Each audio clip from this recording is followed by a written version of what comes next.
मैं आप लोगों से कहना चाहता हूं कि हमारी लड़ाई सीधी सीधी बीजेपी से है, भारतीय जनता पार्टी से है।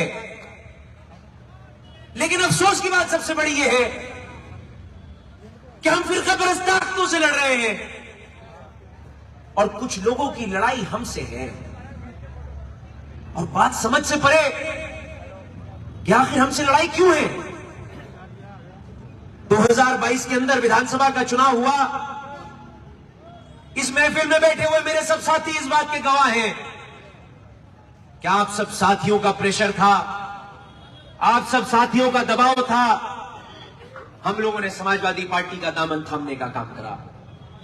कांग्रेस के अंदर इज्जत की कोई कमी नहीं थी, लेकिन क्योंकि सब साथी ये चाहते थे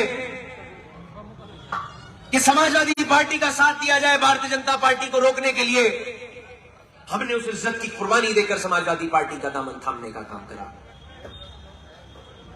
समाजवादी पार्टी ने टिकट नहीं दिया हमको, लेकिन हमने अपनी जाती मंशा से ऊपर माशरे के मुस्तकबिल को रखने का काम करा। हमने उस टिकट को भी ठुकराने का काम करा और पार्टी ने जिन लोगों को टिकट दिया उनके पीछे खड़े होकर ईमानदारी से चुना। हमारा एक एक साथी मुखालफत करता और अल्लाह का शुक्र है, करम है खुदा का, किसी के बाप से नहीं डरते हम। अगर डरते हैं तो अल्लाह से डरते हैं। ये गर्दन कटाना मंजूर है, गर्दन झुकाना मंजूर नहीं है।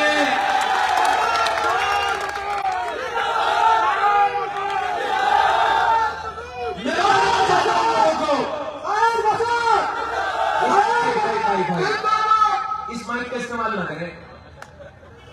मैं बताना चाहता हूं लोगों को कि अगर कोई गलतफहमी हो तो दूर कर लेना।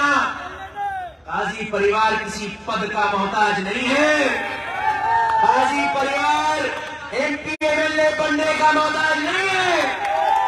जब तक हमारे साथ जनता है, हमारे डंडे में दम है। और इन लोगों को दिक्कत भी तो इसी बात से है कि जनता हमारे साथ है। इसीलिए हमारी लड़ाई बीजेपी से और इनकी लड़ाई हमारे से। जनता हमारे साथ। मुझे एक बात बताओ आप लोग, मैं ईमानदारी से पूछना चाहता हूं इस बात को, और आवाज मेरी भी बुलंद है और माई भी बुलंद है। जब तुम्हारी बारी थी, हम तुम्हारे पीछे खड़े थे भारतीय जनता पार्टी को हराने के लिए। जब आज हमारी बारी है तो तुम हमारे पीछे क्यों नहीं खड़े हो सकते? क्यों तुम हमारे पीछे नहीं खड़े हो सकते? क्यों तुम हमारा साथ नहीं दे सकते? हमने तो टिकट ठुकरा दिए बीजेपी को और आरएसएस को शिकस्त देने के लिए, और तुमने तो जाकर टिकट ले लिया हमको हराने के लिए ताकि बीजेपी जीत जाए। कहां का इंसाफ है? मुझे पता है ईमानदारी से आप लोग हमारे ऊपर इल्जाम लगाए जाते हैं। मैं सुन रहा हूं, किसी का नाम नहीं लेना चाहता, ना ही कोई दलीलें पेश करना चाहता हूं, क्योंकि हमारी लड़ाई इनसे नहीं है, हमारी लड़ाई बीजेपी से है। लेकिन अफसोस इस बात का, तकलीफ इस बात की कि हमारे ऊपर इल्जाम लगाया जाता है कि हम भ्रष्टाचार करते हैं। हमारे ऊपर इल्जाम लगाया जाता है कि पिछले 70 सालों में हमने कुछ नहीं करा। साहब, हमने कुछ करा हो या ना करा हो, लेकिन मैं एक बात को सीना ठोक कर कह सकता हूं कि किसी मजलूम, किसी गरीब के साथ हमने जाती नहीं होने दी। वक्तन जब जब जरूरत पड़ी, हमने हर आदमी की, हर गरीब की, हर मजलूम की, हर मजदूर की लड़ाई को लड़ने का काम करा। और ज्यादा दूर नहीं जाना चाहता, जुमे का प्रकरण ताजा ताजा अभी हुआ था। 100 से ऊपर बच्चों को एक ऐसे मुकदमे के अंदर शामिल कर दिया गया, शायद ऐसा मुकदमा आतंकवादियों के खिलाफ न लिखा जाता हो। 2 एमएलए, 1 सांसद, हमारे अलावा कोई नहीं बोलेगा, हमारे अलावा कोई आवाज नहीं उठाएगा। 2 दिन तक इमरान मसूद साहब चुप रहे। और इसलिए चुप रहे कि शायद वो लोग जिनकी जिम्मेदारी है वो लोग अपनी जिम्मेदारी को निभाने का काम करेंगे। लेकिन जब 2 दिन तक कार्रवाई नहीं रुकी तो मजबूरन खड़ा होना पड़ा, और खड़े होकर दमदारी से भी हमने कहा कि गाजरों के चोर को जूती की सजा मिलती है, फांसी की सजा नहीं मिलती। और कहने का नतीजा यह हुआ कि उस दिन से बुलडोजर चलना बंद हो गया। कहने का नतीजा यह हुआ कि 11 बच्चे उस मुकदमे के अंदर से, जांच में से उनका नाम निकाला गया और वो बाइज्जत बरी हुए।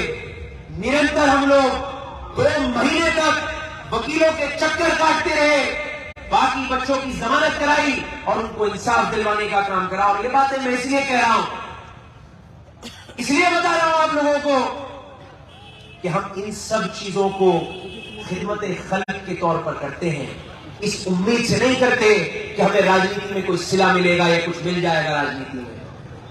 क्या आपकी मोहब्बत और अल्लाह का करम है कि 4 चुनाव हारने के बाद भी हम जिंदा हैं, तो जिंदा रखने वाला अल्लाह है और आपकी मोहब्बतें हैं। वरना बहुत बड़े बड़े सूरमा भोपालिया है, बहुत बड़े बड़े सूरमा भोपालिया है, एक चुनाव हारने के बाद पता भी नहीं चला कहां चले गए। और हम यही हैं, मरते दम तक यही रहेंगे।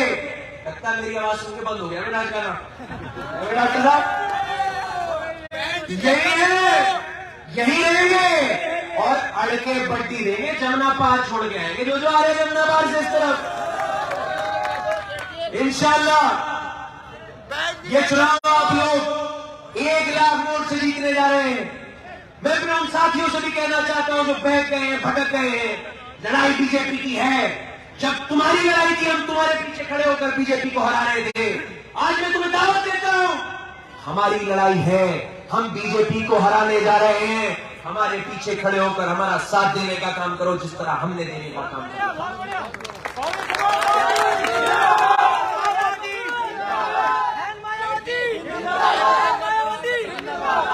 आपकी भाई अभी सबसे मिलूंगा, भाषण तकरीर देके ना आप बैठोगे, लेकिन मैं बहुत लंबी तकरीर नहीं करना चाहता।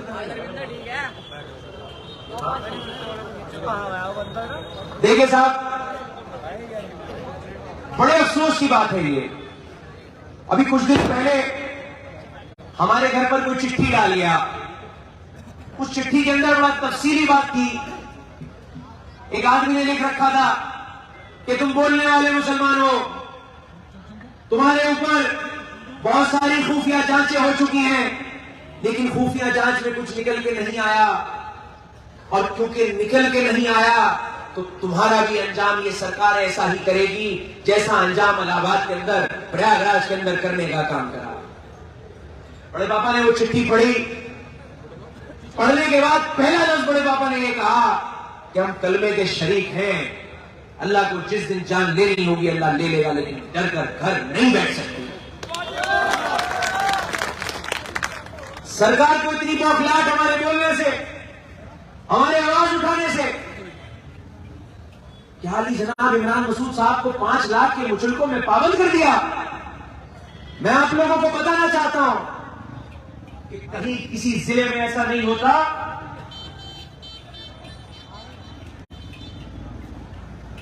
कभी ऐसा नहीं होता कि जो नेता जिले का चुनाव लड़ाता और लड़ता हो उसके खिलाफ मुचल के बेचकर उसको पाबंद कर दिया जाए।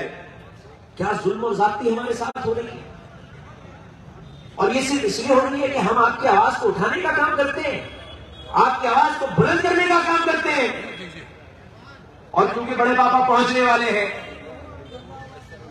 हम सब लोग उनका इस्तकबाल करने के लिए थोड़ा आगे तक चलेंगे।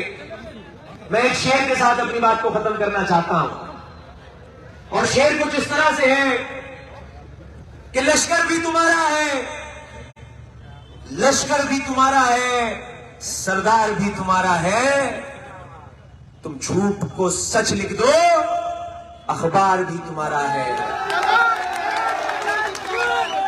खून मजलूम बहुत दिन नहीं बहने वाला, जुल्म का ये दौर अब बहुत दिन नहीं रहने वाला। अगर तुम हो फिरौन तो हमारा मूसा भी जरूर आएगा, जरूर आएगा। सभी का बहुत बहुत शुक्रिया, सभी का बहुत बहुत शुक्रिया। ये आपकी मोहब्बत, आपका प्यार मेरा हौसला है। इंशाल्लाह जब तक आपका मोहब्बत और प्यार मिलता रहेगा, इसी तरह लड़ाई को लड़ते रहेंगे। और चले अब अपने महबूब रहनुमा का इस्तकबाल करने।